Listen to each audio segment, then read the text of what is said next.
دو عظیم شخصیتیں مسلمانوں نے ہند کے اندر پیدا ہوئی. ان دونوں کو ہم کہہ سکتے ہیں کو فاؤنڈرز آف پاکستان.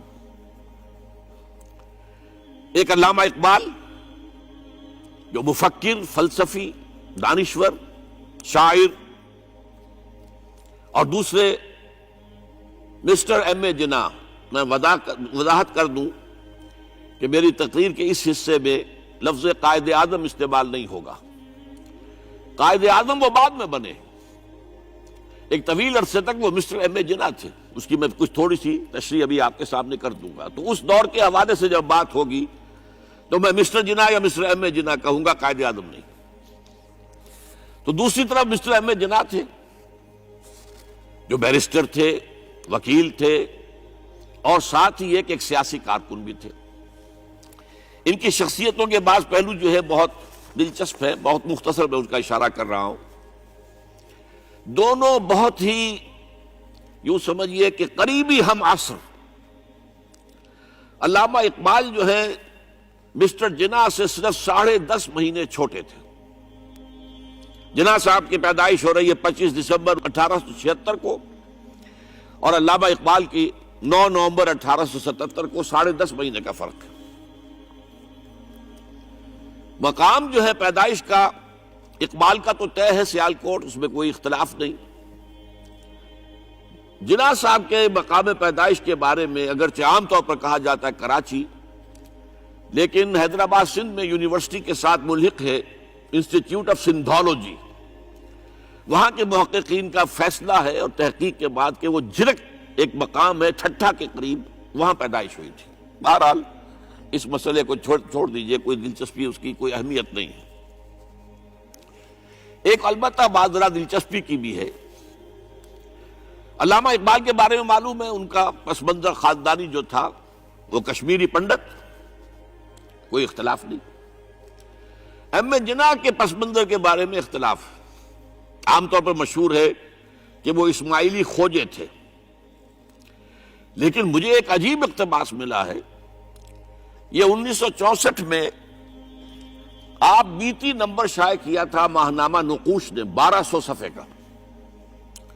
اس میں تمام مشاہیر کی زندگی کے حالات ان کے اپنے تحریر سے یا اپنے قول کے حوالے سے بڑی خوبصورتی سے جمع کیے گئے. اس میں مسٹر جناح کا قول یہ ہے کہ میں اصل میں منٹگومری کے علاقے کے راجپوت ایک خاندان کی نسل سے ہوں. اس میں ان کا قول سنا دیتا ہوں، میرے پاس اس کی یہ فوٹو سٹیٹ موجود ہے. میں پنجابی راجپوت ہوں، کئی پشتیں گزری، میرے ایک جد کاٹھیا واڑ چلے گئے تھے، وہاں انہوں نے ایک خواجہ لڑکی سے شادی کر لی تھی اور انہی کے خاندان میں مل گئے تھے. اس وقت سے ہم لوگ کھوجوں میں شمار ہونے لگے. میرے وہ جد جو کاٹھیا واڑ چلے گئے تھے ضلع منٹگومری کے رہنے والے تھے. اب اس کا حوالہ کیا ہے؟ یہ بات قائد اعظم کے منہ سے اس وقت نکلی جب نواب صاحب باغپت نے کہا کہ آپ کا خاندان تو تجارت پیشہ ہے، پھر آپ میں یہ گھن گرج کہاں سے آئی؟ تو اس کے جواب میں قائد اعظم نے فرمایا کہ میں اصل میں اسماعیلی کھوجا نہیں ہوں، بلکہ میری رگوں میں جو خون ہے وہ راجپوت کا ہے. اور اس کے راوی ہے صغیر احمد عباسی، پرائیویٹ سیکریٹری نواب صاحب چھتاری. بہرحال یہ ایک دلچسپی کی بات تھی اور کوئی اہمیت اس کی خاص نہیں ہے. البتہ ایک اور بات جس کی اہمیت ہے، علامہ اقبال کے خاندانی اثرات میں مذہبی روح، مذہبی جذبہ جو ہے وہ بڑا گہرا تھا. ان کے والد شیخ نور محمد صوفی مزاج بزرگ تھے. نماز روزے کی پابندی والی معاملہ تو تھا ہی 100%، لیکن ان کا مزاج صوفیانہ تھا. والدہ بہت نیک. پھر ان کی ابتدائی تعلیم جو ہے جس ماحول میں ہوئی ہے، علامہ میر کاشمیری بہت بڑے عالم، بہت بڑے جو ہے مدرس، ان کا فیض حاصل ہوا ہے. تو یہ اقبال کی تربیت کے اندر، ابتدائی تربیت کے اندر مذہب کا حصہ کافی تھا. ایسی کوئی چیز محمد علی جناح کے معاملے میں ہمارے علم میں نہیں. جناح پونجا ان کے والد تھے اور ایک عام درجے کے کاروباری تھے، چمڑے کا کاروبار کرتے تھے. لیکن اس میں شک نہیں کہ ذہانت، فطانت، محنت، مشقت میں محمد علی جناح بہت آگے تھا، بہت آگے تھا۔ اس نے 16 سال کی عمر میں میٹرک تو کیا، لیکن پھر ذرا غور کیجئے 20 سال کی عمر میں انگلستان سے بیرسٹری کر کے واپس آ گیا، 20 سال کی عمر میں، اور آتے ہی پریکٹس شروع کی کراچی میں۔ کراچی میں پریکٹس نہیں چل سکی، جمی نہیں، تو پھر چلے گئے بمبئی، اور بمبئی میں ان کی پریکٹس جو ہے وہ جم گئی۔ اب یہاں سے معاملہ جو آگے کا ہے وہ بہت اہم ہے۔ محمد علی جناح کا مزاج بنیادی طور پر سیکولر اور نیشنلسٹ تھا۔ چنانچہ 1906 میں جب مسلم لیگ قائم ہوئی ہے، وہ مسلم لیگ میں شامل نہیں ہوئے۔ ان کا کہنا یہ تھا کہ اس کا نصب العین بلند نہیں ہے، اس کا مقصد اعلیٰ نہیں ہے۔ یہ کیا؟ یہ صرف اپنی جداگانہ نمائندگی کے حصول پر اور انگریز کو اپنی وفاداری کا یقین دلانا، یہ کوئی اونچا نصب العین تو نہیں ہے۔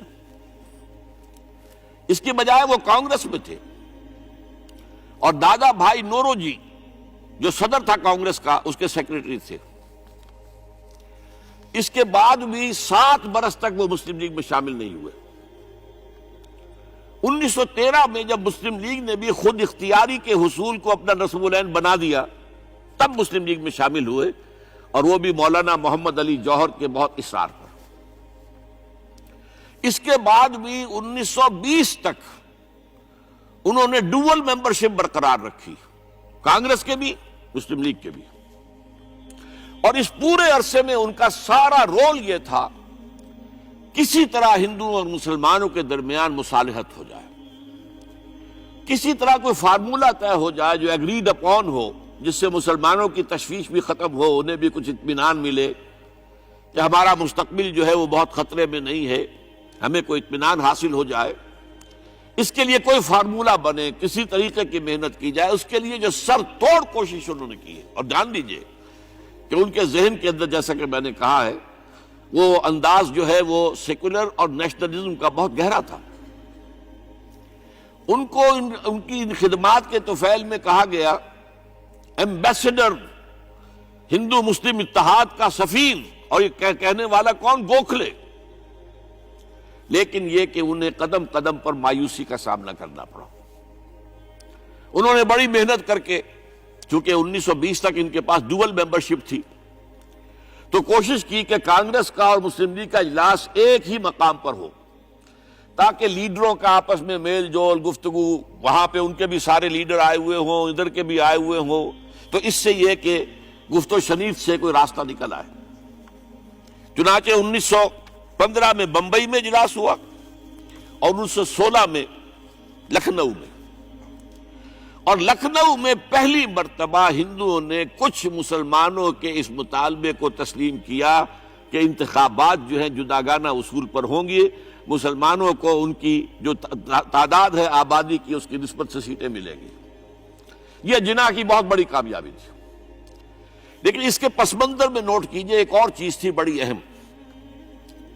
سن 1918-19 سے ایک عظیم تحریک ہندوستان میں شروع ہو چکی تھی، تحریک خلافت۔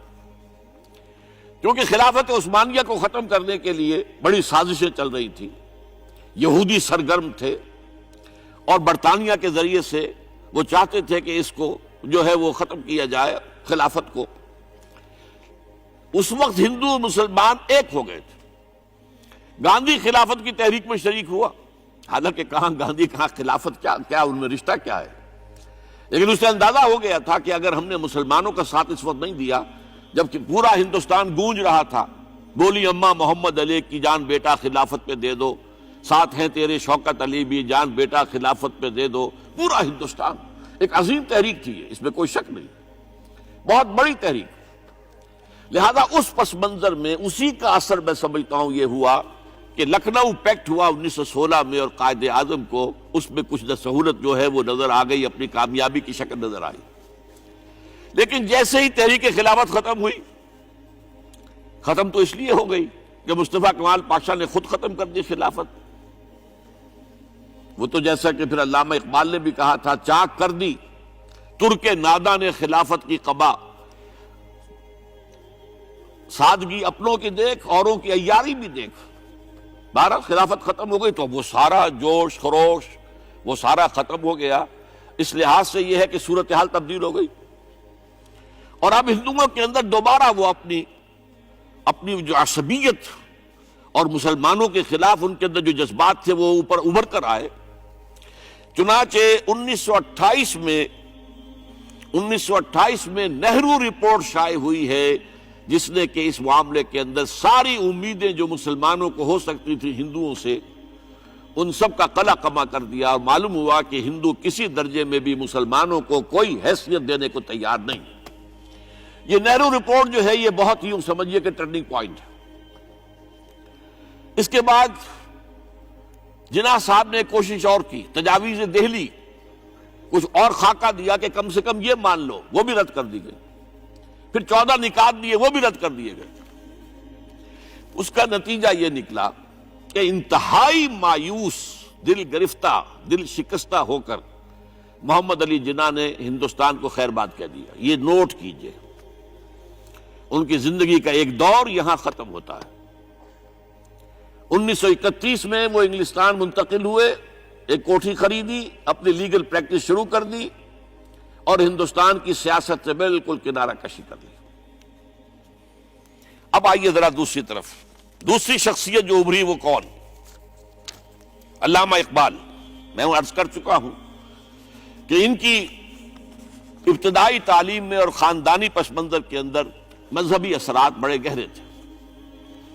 بہرحال انہوں نے ایم اے کیا ہے غالباً 1897 میں، اور اس وقت کا کچھ اقبال جو ہے، اس وقت سے لے کر 1905 تک کا اقبال، ایک طرف تو اس میں بھی نیشنلزم تھا، ہندی نیشنلزم، یہ نوٹ کر لیجئے۔ چنانچہ اسی دور کا اس کا ترانہ ہے، سارے جہاں سے اچھا ہندوستان ہمارا۔ آج بھی جو ہندوستان کا ریڈیو ہے اور ہندوستان میں حکومت کے زیر اہتمام اس ترانے کی جو ہے وہ بڑی سرپرستی ہوتی ہے، بہت اس کو جو ہے نشر کیا جاتا ہے، سارے جہاں سے اچھا ہندوستان ہمارا، ہم بلبلیں ہیں اس کی، وہ گلستاں ہمارا۔ بلکہ اس زمانے میں ایک ایسا شعر بھی انہوں نے کہا ہے جس کی کہ پھر شدید ترین نفی بعد میں ان کے اشعار سے ہوئی ہے۔ انہوں نے ایک نیا شوالہ کے نام سے جو نظم لکھی کہ سچ کہہ دوں اے برہمن گر تو برا نہ مانے، تیرے صنم قدوں کے بت ہو گئے پرانے۔ اسی میں ایک شعر ہے کہ پتھر کی مورتوں میں سمجھا ہے تو خدا ہے، خاک وطن کا مجھ کو ہر ذرہ دیوتا ہے، خاک وطن کا مجھ کو ہر ذرہ دیوتا ہے۔ اس درجے گہرا انڈین نیشنلزم اقبال کے اندر بھی موجود تھا۔ لیکن جب اقبال انگلستان گئے ہیں، یہ 28 برس کی عمر میں انگلستان گئے ہیں سن 1905 میں، اور 3 سال وہاں رہے، انگلستان اور جرمنی، اور بیرسٹری بھی کی، اور چونکہ فلسفی تھے پی ایچ ڈی بھی کر کے آئے۔ اس عرصے میں معلوم ہوتا ہے کہ اقبال کی قلب ماہیت ہو گئی۔ یہ میرا ایک تجربہ ہے، بڑا پرانا ہے، میرا مشاہدہ تھا۔ 1970 میں پہلی مرتبہ میں انگلستان گیا تھا، میرے چھوٹے بھائی وہاں زیر تعلیم تھے، انہوں نے بلایا تھا۔ وہاں میں نے دیکھا کہ یونیورسٹیوں میں پڑھنے والے ایک ایک P H D, 2 P H D کرتے ہوئے لوگ بیٹھتے ہیں، جمعے کے روز قرآن پڑھتے ہیں، درس قرآن ہوتا ہے، اور وہ ایک دوسرے سے قرآن پڑھ کے سنتے بھی ہیں تاکہ جو تجوید کی غلطیاں ہوں ان کی تصحیح ہو سکے۔ اور میں نے سوچا کہ پاکستان میں اس سطح کے لوگ جو ہیں کبھی اس قسم کی مصروفیت میں مبتلا مجھے تو نظر نہیں آئے۔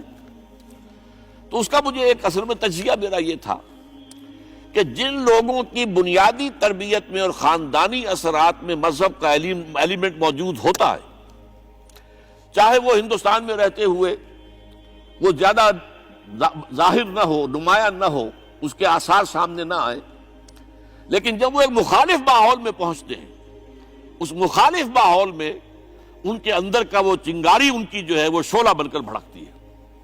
چنانچہ یہ معاملہ میں نے پھر بعد میں امریکہ میں بھی دیکھا، ہر جگہ دیکھا ہے کہ وہاں 2 نتیجے ہوتے ہیں، یا تو یہ کہ ایک آدمی ڈاؤن دی ڈرین گیا تو وہاں کی تہذیب میں رنگا گیا شراب اور یہ اور وہ اور رقص اور سب یہ ساری چیزیں آ گئی، اور یا پھر جو بچ گیا جس کے اندر دین کا کوئی حمیت کا شائبہ تھا وہ پھر بھڑکتا ہے، پھر وہ ایکٹیوسٹ ہوتے ہیں، وہ کام کرتے ہیں۔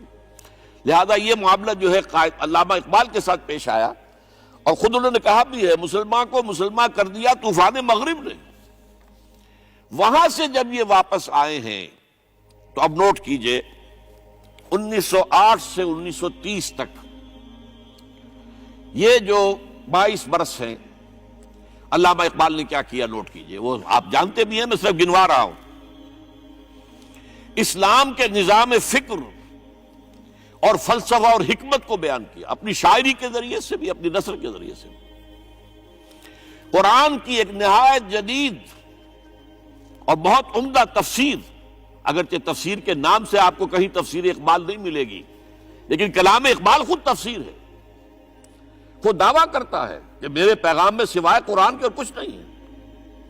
گر دلم آئی نئے بے جوہر است، ورب حرفم غیر قرآن مزمرست، پردہ ناموس فکرم چاک کن، ای خیابہ راز خارم پاک کن۔ یہ مناجات بحضور سرور کائنات صلی اللہ علیہ وسلم، وہ کہتے ہیں کہ اے اللہ کے نبی، اللہ کے رسول، اگر میرے پیغام میں کہیں قرآن کے سوا کوئی شے شامل ہو گئی ہے میری شاعری میں، تو آپ میرے فکر کا پردہ چاک کر دیجیے۔ روز محشر خار و رسوا کن مرا، اور قیامت کے دن مجھے ذلیل اور خار کیجیے گا، اور بے نصیب از بوسہ پاکن مرا، اور مجھے اپنی قدم بوسی سے محروم کر دیجیے گا۔ یہ بات کہہ رہا ہے، اس کا دعویٰ ہے، اس نے جو کچھ کہا قرآن سے کہا۔ اس کی شاعری جو ہے میرے نزدیک، اور میں نے تو اپنی جو سورسز گنوائی ہیں کہ میں نے جو قرآن مجید کا فکر یا سوچ جو بھی آپ اسے کہیں، جو تھوڑا بہت مجھے میسر ہوا ہے، ان میں نے 8 اشخاص کو نمایاں طور پر بیان کیا ہے۔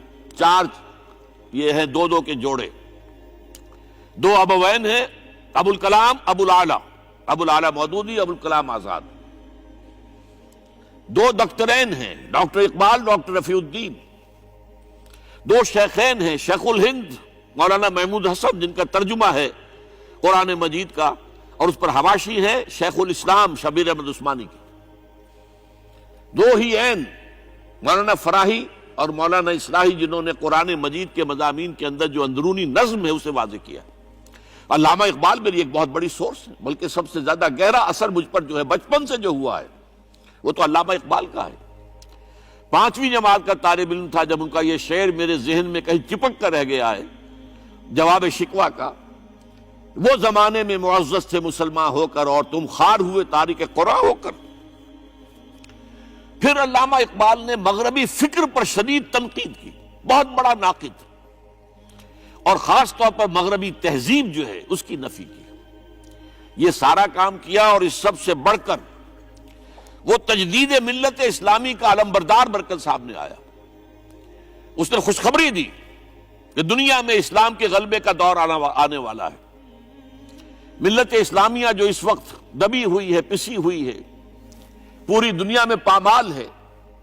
آپ کو معلوم ہے کہ پہلی جنگ عظیم کے بعد کیا صورت ہو گئی تھی؟